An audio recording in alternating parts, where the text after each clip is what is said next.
Hello, hello! Ayan guys, sa ngayon ay gumagawa ako ng fried chicken. So nakamarinate na yan guys bago ko siya kinote.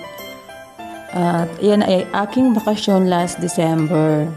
So bali birthday po ng brother ko niya no December 21 and then naisipan ko na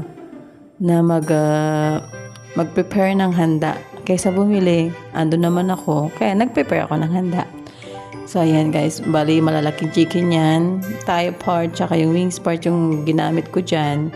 Tapos minarinate ko lang naman siya sa kalamansi, salt, pepper, at tsaka yung kunting luya. Mga 3 hours ko yata yan minarinate, tapos saka ko siya kinoating. So, ang ginamit ko dyan na coating yung breadcrumb, yung flour, cornstarch, salt, and pepper. So, dahil bakasyon ang Inday, at syempre, mag-feeling chef tayo sa aming bahay.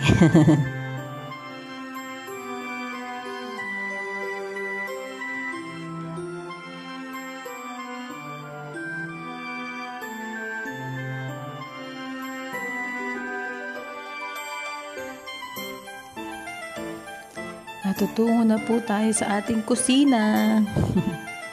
So, ayan guys, bali sa kabilang stove, magluluto ako ng carbonara dyan para naman maiba.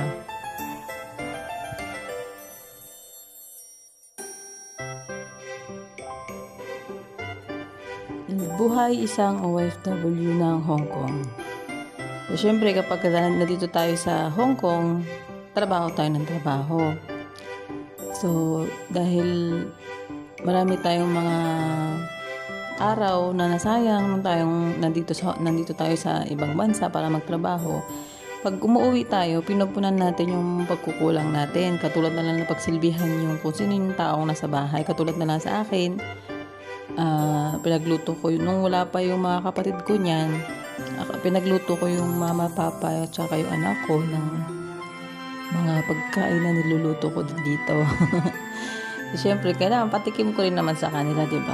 Siyempre, di naman nila natitikman yung mga ginagawa kong pagkain dito. Although wala pa kaming oven, kaya hindi ko magawa yung pagkain na kailangan i-bake. Kaya for stoving lang tayo, tsaka air fryer. So, yan. Bali, ano lang yan, may carbonara basic ingredients. So, habang niluluto natin yung manok, niluluto natin sa kabila yung carbonara.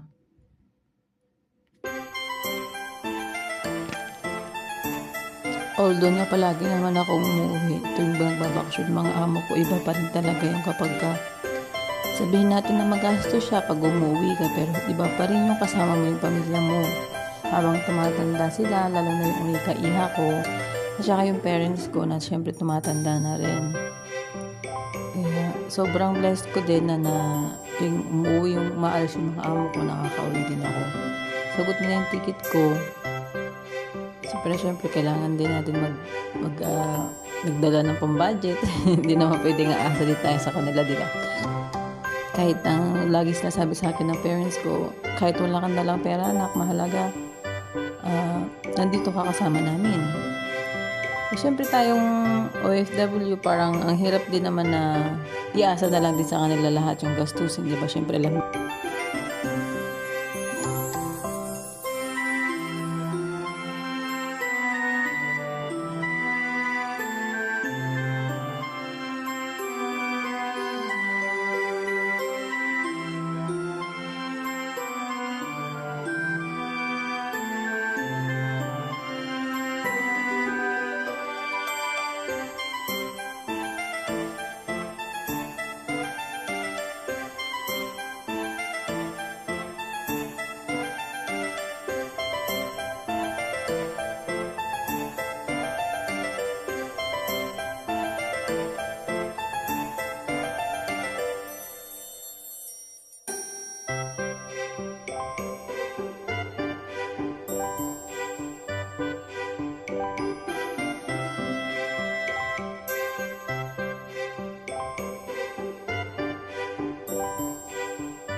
Bali, yan na po yung aking inihanda sa kapatid ko sa birthday niya.